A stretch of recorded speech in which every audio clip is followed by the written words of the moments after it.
I'm Eric Anderson. Welcome to ADHDgo.com. Today, we're going to be speaking with Liz Cordeiro of glitterbrain.com to talk about substance use and ADHD. Good evening, Liz. Hi. I'm so glad that you wanted to talk about this topic because there's already so much stigma around ADHD. Yeah, of course. And I mean, it's not just the stigma around ADHD, it's that substance use and abuse itself has so much stigma. And, people are so afraid of the term addict and alcoholic, and it's terrifying to say those things, even out loud, and to admit them to yourself that they might be labels that fit. So it's like double stigma when you have ADHD and you consider yourself an addict or an alcoholic for any substance. Sure. I definitely talk pretty openly about the fact that my particular brand of substance use is alcohol and cigarettes. I think cigarettes, to a lesser degree, have an impact on my ADHD. I think so they more have impact on my anxiety. Definitely cigarette smoking can increase anxiety, and especially like while you're actively having a cigarette, it can make you feel very anxious. And I've definitely experienced that, like cigarettes being a problem with my anxiety. But alcohol and ADHD has been really interesting and not something I had even been able to consider until I stopped drinking. Full disclosure right now, I think it's really important to be honest, is that I was not sober this past summer. I am sober again today, and I think today is day 34, 35, somewhere in the 30s. So it's basically my third attempt at sobriety, which is, par for the course. Most people do not get sober one time and stay sober the rest of their lives. Have you had experience with AA programs and their kind of 12-step process? I think just knowing that I have ADHD, it's very hard for me to stick to routines and to stick to programs for more than like a couple weeks at a time, maybe a couple months if I'm lucky. And I mean, AA is supposed to be a lifelong program. It's not supposed to be a program that you just do for a few weeks and then you slowly like wean yourself off it. You're supposed to go to AA constantly and anytime you need it and whenever you want to. And I didn't feel I was going to be able to keep up with that. AA also does have religious undertones to it, and that wasn't really right for me either. There are other programs out there. One of them, and I really hope I'm not wrong about this, I think it's called Smart Recovery, is another program for alcoholics and addicts that is completely non-religious, like non-spiritual, doesn't even lean that way. So that's a really good alternative for somebody who wants to do a formal program, but doesn't want the religious part of AA. So that's really interesting. And cigarettes and also alcohol kind of makes me think of the cycles that we get ourselves into, especially with the ADHD. Yeah, I've definitely always been the kind of person I really have tied smoking and drinking together. When I am sober, I just don't smoke. But I will tell you that while I was drinking this summer, within 2 weeks of going back to alcohol, I was smoking again. And I kept telling myself that, this is the last time. I can quit anytime I need to. And probably it's not the case. But there's definitely the social aspect. I don't have social anxiety, but I do sometimes struggle with socializing. I think you don't have to have social anxiety to struggle to socialize on certain occasions with certain people, in situations where you don't know a bunch of people. And I have certainly used cigarettes as a way to bond with people at parties, at bars, at any kind of social occasion. It's always like the secret smokers club. And you feel like you're just part of a crew that you all bond together immediately because you have something really big in common, the fact that you are smokers. And it's part of your identity. And it's kind of it was nice to be able to say, like, I don't really know anybody here. Let me go find the smokers because, well, we'll find things to talk about. We already have something in common. So we've started off on the right foot. And I mean, it's hard to not have that. I definitely have to get more out of my comfort zone and out of my shell in social situations because I don't immediately have an identifier to have in common with certain people. We have to find common ground by talking. With something like smoking or even drinking, there's this whole kind of social language that's built in and simple. You do little favors for each other, like offer a light, pass cigarettes around, let somebody bum a cigarette from you, buy each other drinks. Even going out to a restaurant, I just felt this social anxiety to always be buying a drink when I was out. It opens up such an easy access point for socializing and almost gives you a motivation to go out. Yeah, I will tell you, it is very hard to just go sit at a bar by yourself when you don't drink alcohol. It's weird. I mean, you sit down and order a soda, and the bartender is like, great, you're getting soda. My tip will be $5. And then they don't want to, I mean, who wants to serve a person who's ordering $3 drinks and they get free refills on that $3 drink? Like, that's not cool. So it's definitely taken something away from me. I've always enjoyed going sitting at a bar by myself, whether or not I was in the mood to talk to people or just sit alone. Sometimes I just like to be out by myself and talk to strangers, talk to bartenders, talk to people. And alcohol, again, like cigarettes, is the glue that holds people together who are sitting alone at a bar. And I have found that I can't really do that anymore.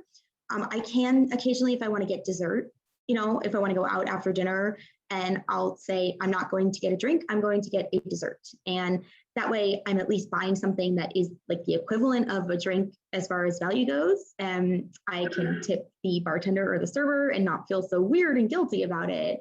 And then they don't think like, oh, cool, just a person ordering a soda at a bar. That's normal. At least I'm getting food. So it's like slightly more acceptable. Well, when we talk about substance use, what do we define? Where do we draw the line? Because sugar, we can say, is a drug. And then the other one is caffeine, probably number one drug of choice universally among people with ADHD. Yeah, I actually also gave up caffeine a few months ago, and I've switched to decaf coffee. I occasionally will have a caffeinated coffee, especially if it's the only choice and I just really want a coffee. But I have switched to decaf, and it was really, really, really bad for like the first couple weeks. Lots of headaches. It was very painful, physical withdrawal. I was exhausted. It was very hard to tear caffeine away from my body. But now what's funny is that when I have it, if I have too much, it makes me incredibly sick. This happened to me yesterday. I had too much caffeine and I just felt so ill the rest of the day. It's kind of weird how we get so addicted to caffeine and it just becomes so natural to our system, and we take it away and we feel sick, and then we add it back in and we feel sick again. I would say I am addicted to coffee, period. I have a very difficult time getting through a day, even without a decaf coffee. Today I chose not to have any. I'm trying not to have it for a couple of days because I think the acidic quality is making me feel a little ill sometimes and making my appetite not so great. My first instinct this morning when I woke up and came downstairs was, oh, coffee time, let's go. Oh, just kidding. I can't brew it today. What am I going to do instead? It is really like part of my schedule to do my morning coffee, my post-lunch coffee. I love having a decaf coffee after like a big meal at a nice restaurant. I love decaf coffee in the afternoon, like sitting with a friend on a patio somewhere. I just love having a coffee, and it's very much part of a routine. I think also for me, I have used it to replace alcohol in some situations. Sometimes when I do want a drink, I will have a decaf coffee instead. And I find that although I do drink an alarming amount of coffee right now, I'd rather be drinking too much coffee than too much wine. Replacing caffeinated coffee with decaf coffee, replacing maybe alcohol when you go out to the bar with ordering a dessert instead. And I don't know what you'd replace cigarettes with, but it seems like you've had a really good success, weaning yourself off of certain substances by substituting different things in there. Cutting things out typically ends in disaster. I have experienced cutting things out of my life directly, and it hasn't gone necessarily that great. But substituting and changing it, like you said, for something that's a healthier alternative has been much more successful, because you still may have that behavioral addiction, but you have substituted it for something that is better for you. And then you can substitute that for something else that's better for you, and then continue to substitute it down until it's actually a healthy habit and something that's really good for you. And I think that just cutting things out of your life and getting rid of habits like that, the snap of your fingers, is unrealistic. It's really hard. Don't set yourself up for failure by saying, I'm going to quit 100% and never do this again. Because like you said, that's unrealistic. But I was just wondering if you had any other tips that you found that have worked for you to help in that process that might help other people who are struggling to wean themselves off of an addictive behavior of any kind.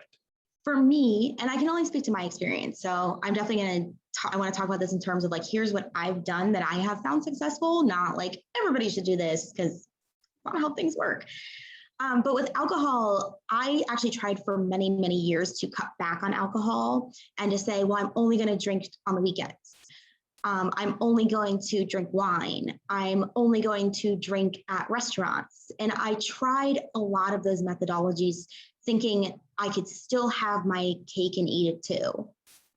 I could still have my wine and drink it too, I suppose, because I really desperately needed to have it.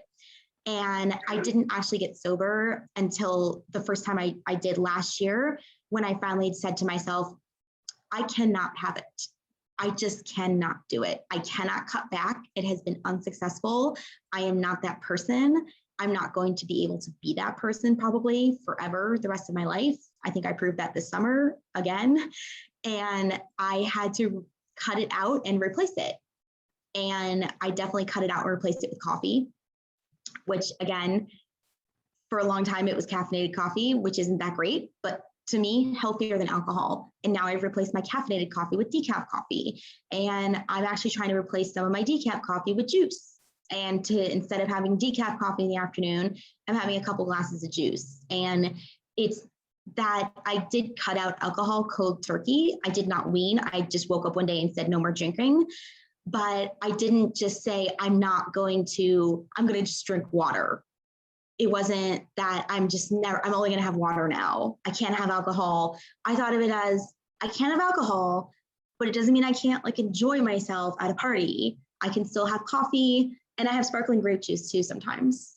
Like on New Year's Eve, instead of a champagne toast, I did a sparkling grape juice toast, which is really delicious. Welch's and Martinelli's, they make great stuff.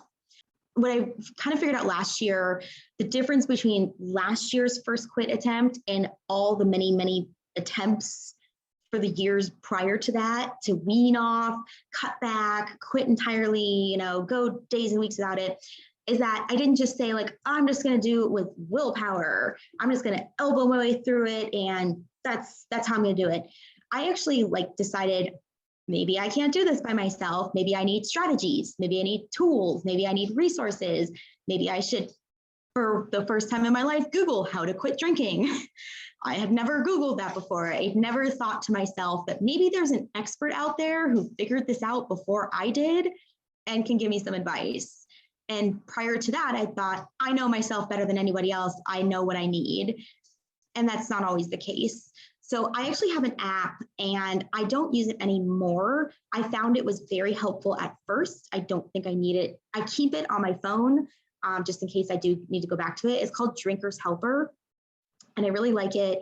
If you get the paid version, they have a toolbox, and it's all these really cool little, it's like a chat program, like a little AI chat program.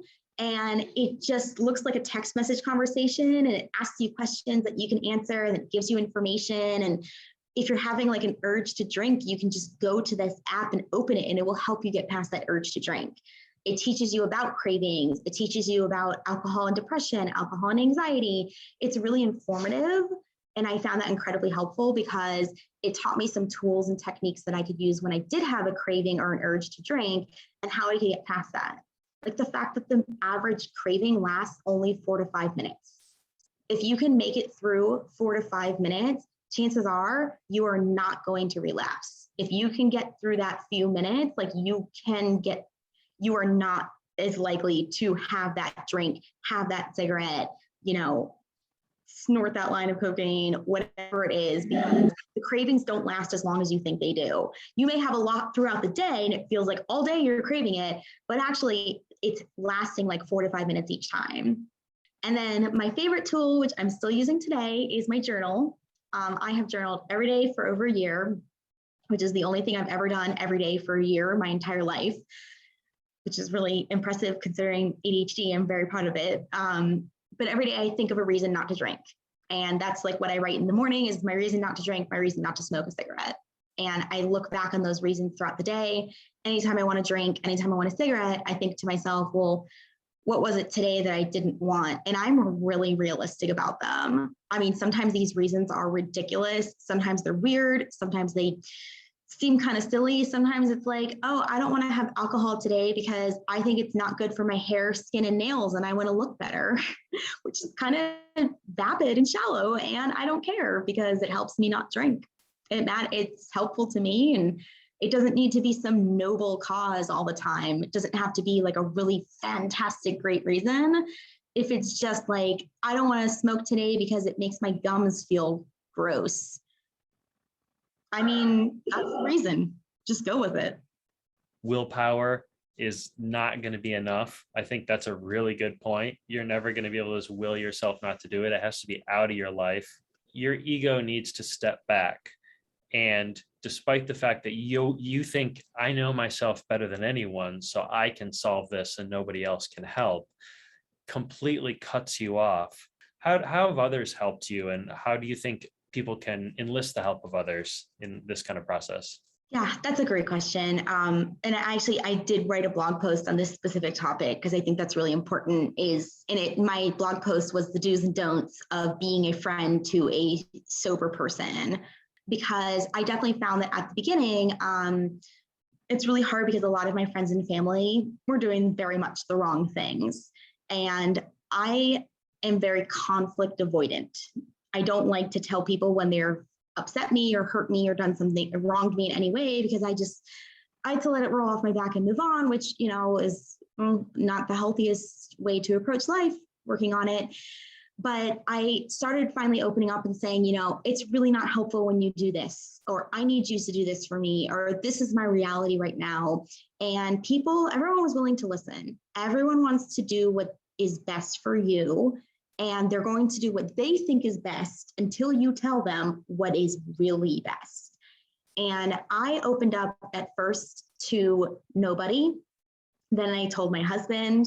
Then I told my family. I told a couple friends. And then I kept it very, very tight within like my inner circle for months and months and months. And I actually then did a public post on Facebook to all my friends and family and everyone I know, everyone I'm Facebook friends with, that I'm working on sobriety. But I really thought it was important to just be honest with everybody and say, like, look, I'm trying to be sober, because I really hated being around people because I'm the drinker. I'm the party animal. And I would go out with people and not get alcohol, and they'd start questioning me. And of course, like, I'm sorry, but I am a woman in her 30s.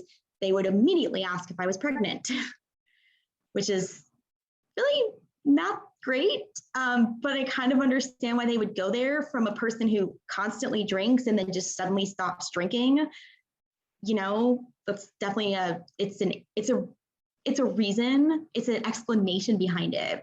And I just didn't need that to happen any longer. So I chose to just be completely public with everybody that I could tell. And then I just tell people about it all the time. I will tell servers, bartenders, strangers, anybody I talk to. They'll be like, oh, like I'll order a soda, and they might kind of make a face, and I'm like, oh, I'm sober. And immediately the opinion changes, the facial expression changes, the interaction changes. It's, oh my gosh, you're sober. That's fantastic. I love that for you.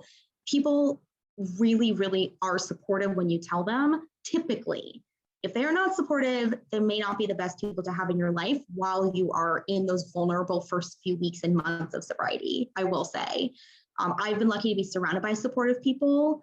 And I think there are people who may not agree with my decision, and they've kept it to themselves, thankfully, which I really appreciate. The point is that it is important to tell people in your life what you need. It is important to be honest with them Because it's weird to me when I don't drink and my friends who do drink don't order drinks, like on purpose to be sober with me. And I didn't ask them to be sober with me. I just personally don't want that. I want everyone to act normal around me, be yourself. I need to work on myself, and you can't like change your behavior to help me. That's not going to help me. But other people might need to be completely around sobriety for weeks and months at a time, and they need to talk to the people in their lives about that and find out who's willing to do it. But nobody's going to know what you need until you tell them, frankly. They're going to do what they think is best. And if they don't have experience with substance abuse, it's probably not going to be the best thing. Not only is it about setting boundaries, but like you said, telling people exactly what it is that's best for you, and detaching any sort of emotionality from that, I think can be difficult for people with ADHD, because we have such hyper aroused emotions that a lot of times we are just by putting it out there that we have needs, we can feel like we're doing something wrong or we're imposing on somebody else. Very much so. I do want to make another point too, that if you are looking to get sober, whatever it is that you're trying to get sober from, I would not get advice from people who don't have substance abuse issues. And also, like, you can politely tell people to please stop giving you advice when they have no experience in the realm. I definitely have had people in my life try to tell me like, oh, you just need to do this and you'll be fine. And I have finally politely been able to say to them, please don't say that to me ever again. It is incorrect. You do not know what you're talking about. I take my advice from people who are sober, and only people who are sober, because those are the only people that actually understand what I'm going through at this moment. And while I respect that other people want to be helpful, they're not giving me advice out of malice or malcontent. It's helpfulness. It's just misguided. So as long as you make that clear to them and it doesn't go beyond that, then there doesn't need to, that isn't a conflict. And I think that's what we worry about when we're kind of like, leading up to, should I say something? Just imagining the worst case scenario. Telling them you're sober gets them on your side. That radical honesty and transparency just diffuses the situation, and then also like creates a supportive, motivational environment rather than this kind of confusing, sort of miasma where they're just thinking about their tip and maybe this person's a cheapskate or something like that. I definitely understand where bartenders are coming from, which is why I definitely just like to be honest and upfront. And I really don't want to deal with attitude and judgment. I'm just not typically in the mood for it. And I definitely have gotten attitude when I order a mocktail, especially when I call it a mocktail and say like, oh, I'll just take a mocktail. Can you put this together? And it's a couple juices and maybe some cherry grenadine and a little Sprite on top. And there's definitely that face of, are you 12 years old? Why are you ordering this at a bar? And I love to get them. I like what you said, that it gets them on my side when I say, oh, I'm a sober alcoholic, or I'm a recovering alcoholic, or just even I'm sober. As soon as you say that word sober, they know you're an alcoholic. They know that you have substance use issues, and they immediately are in a weird way proud of you for not ordering alcohol. Stand in your truth. Live in that perfect world where it's okay for you to just have a non-alcoholic drink because that's you, right? That's the night you want to have. I mean, I think that you should never have to explain yourself. I personally have an issue with over-explaining myself. It's just the way that I am. I'm not going to apologize for it. I just, frankly, it doesn't bother me. I don't mind anymore. I'm not trying to be a different person at this point in my life. But you don't have to explain yourself. Like, you don't have to tell your bartender that you're a sober alcoholic. You order that mocktail, get what you need to get through that night without alcohol. And if that judgment is bothering you, then absolutely use the tools that you have to say, yes, I'm getting judgment right now, and I'm getting attitude from the bartender, and they're making me feel bad about my mocktail. But guess what? What is the alternative? The alternative is getting wasted. And ordering that mocktail makes you strong. It doesn't make you a hindrance or a bother. Like, it doesn't make you annoying. It makes you strong. And just because someone else finds you annoying in that moment, they're wrong. They're incorrect about their opinion of you. Yep. Whenever I go with my willpower and I stick to the decision that I've made at my best moment without any pressure on me, and I stick to that, that is a powerful drug. That is a good feeling. And it's going to be easier next time, right? Do you feel like before you got your ADHD diagnosis that the alcohol, cigarettes, caffeine, whatever, was kind of a stand-in for medication and to manage your symptoms to some degree? Yes. It wasn't just to manage my symptoms. A lot of it was to manage my unstable self-image. I'd say more so my self-image than my symptoms, because a lot of like my biggest, I don't want to say issues, but like my biggest problem areas, let's say, definitely memory, and alcohol does not do anything to help with memory. In fact, it makes it much, much worse. And I mean, just whatever my problem areas are with ADHD, alcohol is clearly not going to solve them, but it definitely made me feel better about myself. And I could get drunk and feel great and feel on top of the world and the social butterfly. I could talk to anybody. I could do whatever I wanted. I could just breathe. I could just be me and not feel ashamed of myself, not feel embarrassed by myself, not feel awkward. And it felt great. But then, of course, I'd wake up the next morning hungover, feeling horribly horrendous, because I think back to myself, what are the embarrassing things I said last night? How did I make a fool of myself? What did I say? What did I promise? What did I do? What plans did I make that I'm not going to follow through on? Like, who did I talk to? Whose number did I get? Who did I hand my number out to? All of these things would happen. And then I'd feel bad about myself all day. And then I have to drink again to feel better about myself. So absolutely, alcohol was a stand-in for self-esteem for me for many, many, many years. And since I've been working on sobriety, I don't want to say that I have super high self-esteem all the time. Some days I have really high self-esteem. Some days I have really low self-esteem. It kind of depends on the day. It can change throughout the day. I like to think that I have an unstable self-image. I think that's more realistic to say than low or high self-esteem. I think it's just unstable for me, and it's not perfect. Right now, I definitely have areas that I'm working on, but it's much improved because I spend a lot less time feeling ashamed of myself and feeling embarrassed by myself and worrying about like, oh gosh, what did I say last night? To which person? Like, I just don't worry as much about that because I remember what happened last night. And yeah, I definitely say embarrassing things, but it's not nearly as often now sober as it was when I was drunk every 2 to 3 days. Drugs and alcohol can be a way to sort of justify your symptoms, like poor short-term memory, in a way that is like socially acceptable and even sometimes like venerated in a way that's like, oh, like it's a big joke because you drink so much or you smoke so much weed or whatever, that kind of like feels like it normalizes the thing that we don't understand that we're struggling with. And like you said, a big part of that can be a sort of unstable or fragile self-esteem, where some days it's better than others. Some days we feel like our skin is a little bit thicker, maybe.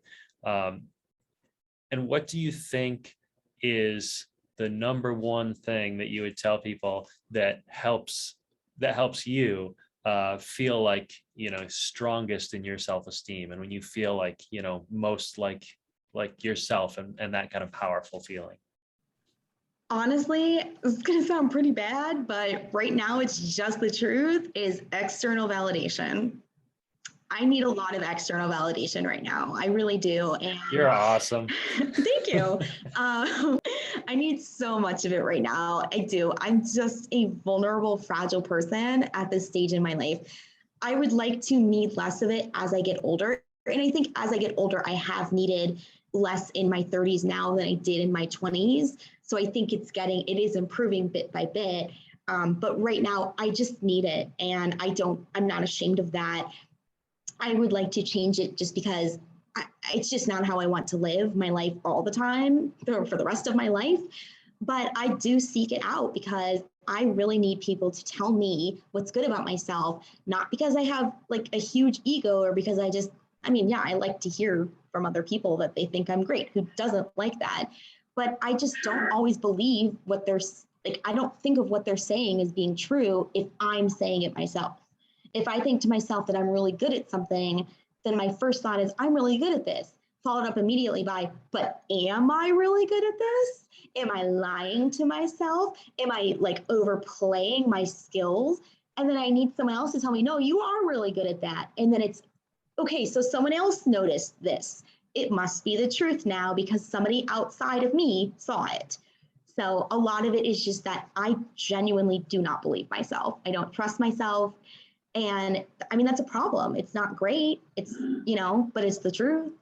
External validation can sometimes be really hard to come by unless we somehow let people know we need it, but we also don't want to be needy, right? And telegraph that we're fragile or anything like that. So is there a way that you find that you can kind of walk that line where like people know that external validation would be really good for you in this moment, and like you'd like to know what they think of your stuff in a positive, constructive way without being needy and kind of going into that space where you're kind of in a, maybe acting like a victim or fishing for compliments?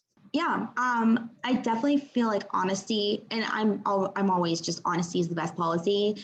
And I think it's okay to say to somebody, let's say, for example, you create a piece of art and you're just not sure about it and you kind of think it's good, but then you have that voice in your head that says, no, it's terrible, it's trash, everything you do sucks.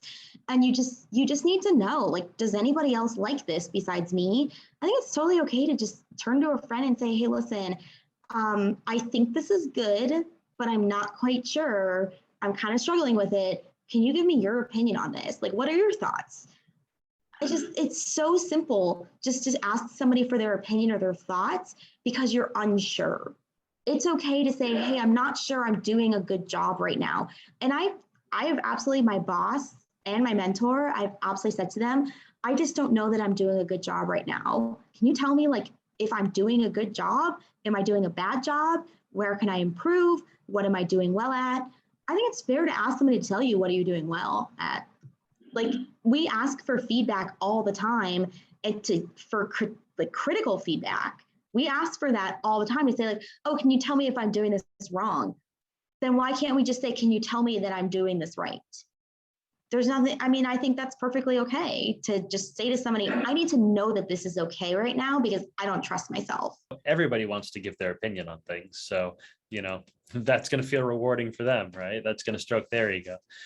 But on the flip side of that, so if it's going to be external validation that makes you feel the best, then it's not a far leap to know what's going to make you feel the worst.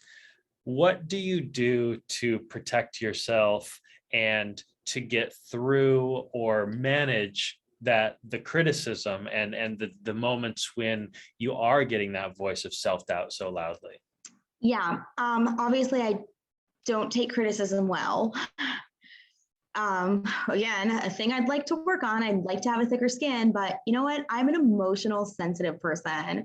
That is just who I am. I don't think that's going to change anytime ever.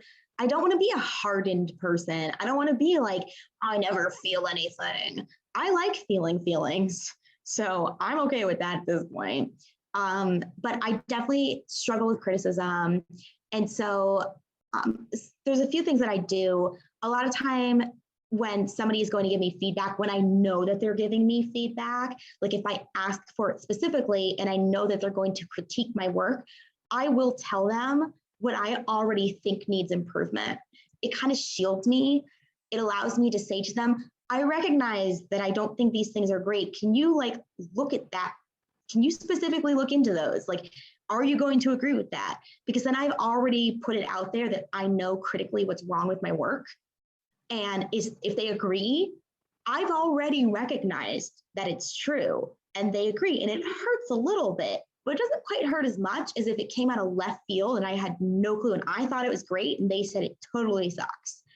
So I like to put out there, and sometimes I don't even tell them. Sometimes I just write down to myself, like, I think this could be improved, this could be improved, this can be improved. Let's see if they catch on to those things. Let's see what they catch. But I also think that if I'm getting feedback, I like to ask for really specific feedback.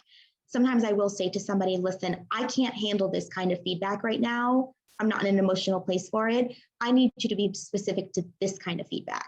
That's what I can take at the moment. That's what I need. I need you to not critique this part because emotionally I'm too attached to it and I just can't handle criticism at the moment. Let's circle back on that one later. You start with a constant awareness of your weaknesses in a way that hopefully doesn't increase your self-doubt, but keeps it reasonable and, more closely aligned with reality than if you kind of just get overwhelmed with all the, we all look at our work, I think, and only see the flaws.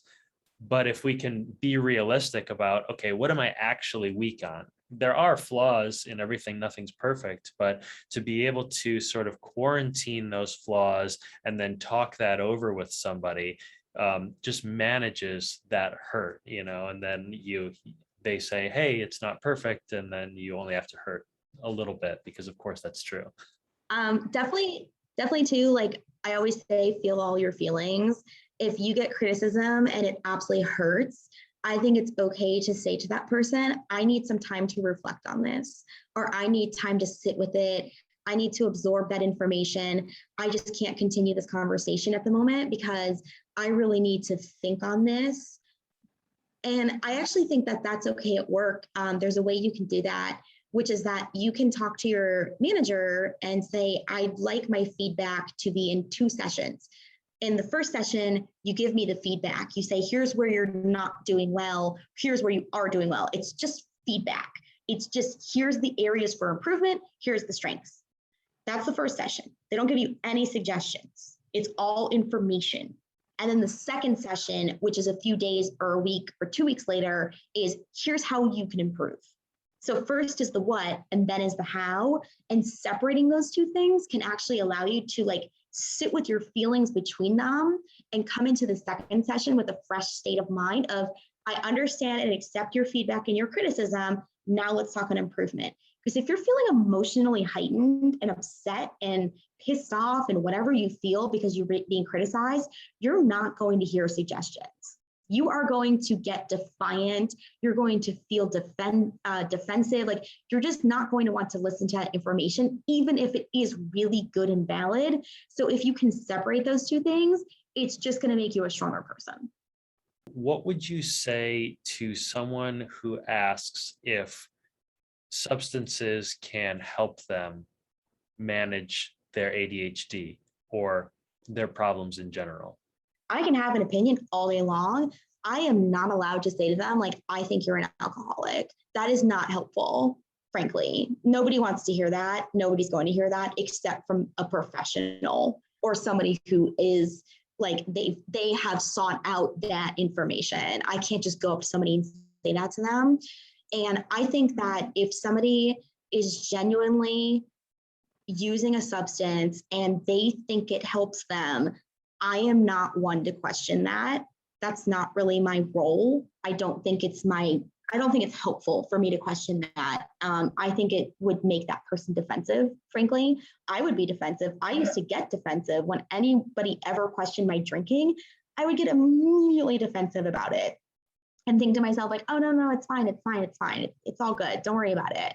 People who are drinking an okay amount and are comfortable with their drinking and aren't they're not worried about it. They're not asking themselves, am I an alcoholic? Do I have a problem with alcohol? Do I drink too much? They're just not thinking about it. They're not worrying about it. They're not wondering. People who have a problem are probably wondering about it. whether or not they're doing something about it. They are thinking about it. I've thought for years that I've had a problem with alcohol. It took me a long time to do something about it, but I've known for a very, very, very long time. Personal opinion and personal preference matters, but I would say if you do worry that you have a problem, don't just sit with that by yourself. Like, do research, start literally Google, am I an alcoholic? It's okay to Google that question. Am I an addict? It's okay to Google that. You can clear your search history if you don't want somebody to see that later. But it's okay to start asking yourself those questions. Don't push those questions aside though. Don't think like, oh, that's not a safe question. I can't ask myself that question. It might make you uncomfortable. If it makes you uncomfortable, there's a reason it makes you uncomfortable. If you start having questions about, do I have a problem? Follow that thread, right? Get more information. Don't be afraid to ask questions. What were some things that characterized that light bulb moment for you? This one's a really complicated one. It's so hard because there's no single answer. There's definitely, and I've gotten sober 3 times now, and each time has been different. Each time has been a completely different reason that's gotten me sober. So it's like, even with one person, even within myself, it's not the same thing every single time. It's different. It's been different reasons. So it's really, really difficult. I actually have a diagnosis of substance use disorder. So when I was diagnosed last year with ADHD, I was diagnosed with ADHD, generalized anxiety disorder, and substance use disorder. And I mean, that diagnosis really, really, really hit me in the face like a ton of bricks. It was really uncomfortable for me. It made me mad. It made me feel upset. It made me feel embarrassed.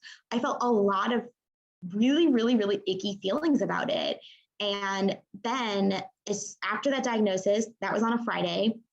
The next day, something happened that I felt really embarrassed. I did something that really embarrassed me.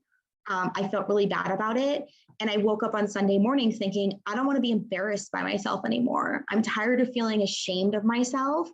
I need to get sober. Today's day 1 of sobriety. No more cutting back, no more trying to like make it work. It's not working, time to be sober. So like shame was a big driver for me, and embarrassment. I finally just hit my threshold of shame.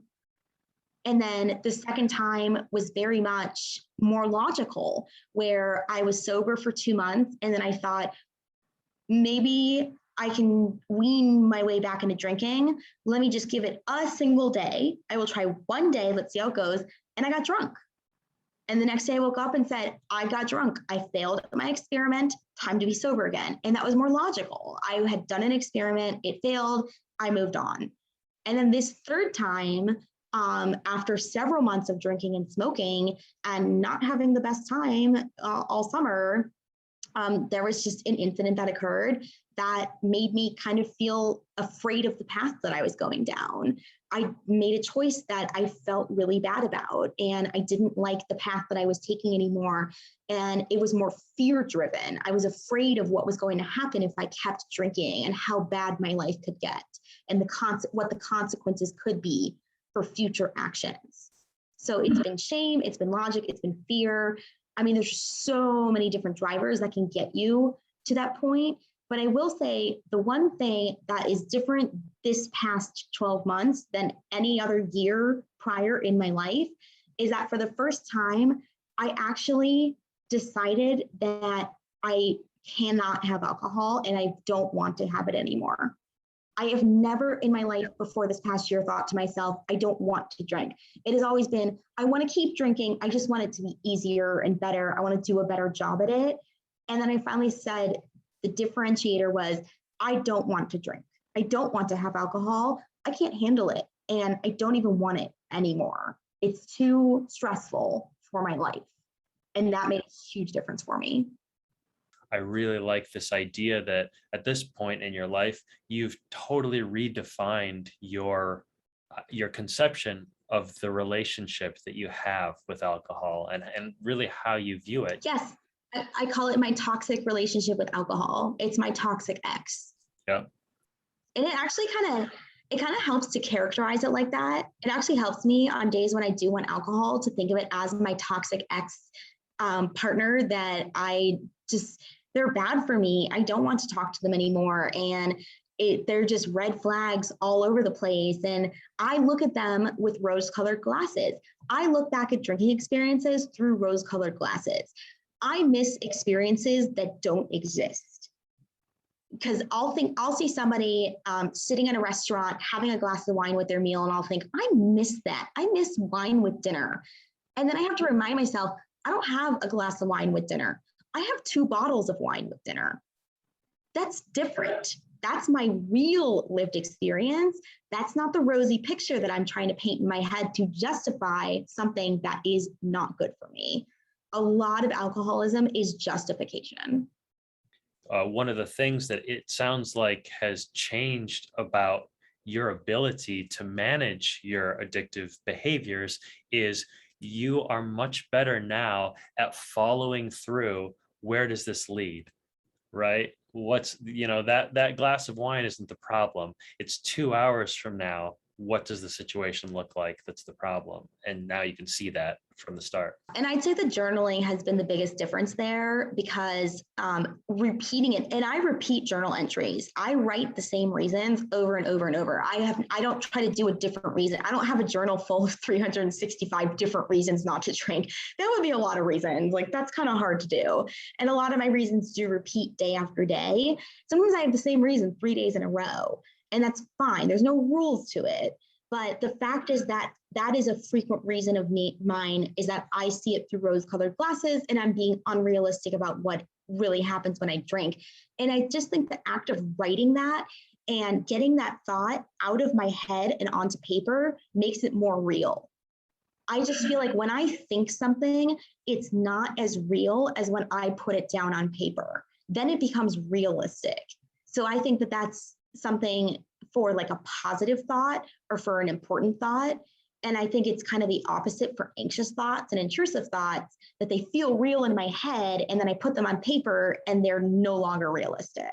And I can see that they're ridiculous at that point. Yeah. I mean, I tell my clients it's not real until it's written down.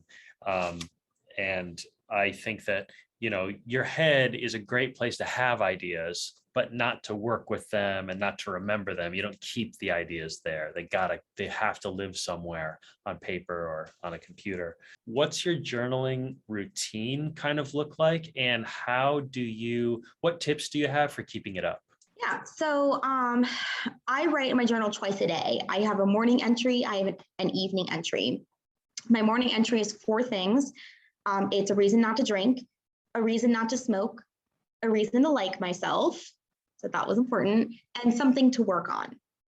And so I write those 4 things in the morning, and I write it the same way every single time. I literally write a reason not to drink, my reason, a reason not to smoke, I skip a line between each of those 4 paragraphs. It's like, it looks the same. The date is written the same on every single page. It's the same. I need that consistency. I need sameness, because it makes me feel better. It's just comforting to me to have that sense of structure in how it's written. So like the rules are more around how it's structured. There are no rules around what I say and what I write about. It's just how I structure what I say. So that's the morning is not reasons not to drink, reasons not to, and I can do more than one reason. Like sometimes I say a reason, sometimes it's 4 or 5 in one paragraph. So reason not to drink, not to smoke, reason to like myself, something to work on. And then my evening entry is what's going on. And it's just what happened that day. What am I feeling? What am I thinking? How am I feeling? What happened? Am I like worried about something? Am I stressed? So I have to write it. And the rule with that is so I fill page front, and then I have to get to the back of the page. I don't have to fill the back of the page. I want to fill the entire front page, and then I want to get, even if it's 1 word on the back page, then I'm done. And sometimes at night when I don't have anything to say, I will literally write, I don't have anything to say tonight. I don't know what happened today. Just not an interesting enough day. And I just fill it with that, just to fill it, because I like how it looks when it looks full. I just need it to look full because I like that, because it makes me feel more successful. It makes me feel like I was more accomplished and I did something, and that accomplishment really drives me. So I am creating a sense of success, I mean, I didn't write anything. I didn't really like get my thoughts down on paper, but I got something down on paper. That's a thought that I have nothing to think about. That's a thought technically that I have really nothing much going on. And I'm kind of just feeling bland at the moment. That's valid. So every single day gets a full page, front and back, for every single day of the week. And then I don't like put multiple days on one page. Like every day is separated. And I use the same journal over and over. I go through 3 journals a year. I like Leuchtturm. They're hardcover, medium A5 lined journal. I like the colors. They're very pretty, and it has a little pen. You can buy a pen loop attachment, so I keep the pen like attached to the notebook, and I use the same pens to write in the notebook. I have to have like the ballpoint, like 0.3 millimeter. There's certain structures that really matter and keep me going. But I will say, sometimes I forget.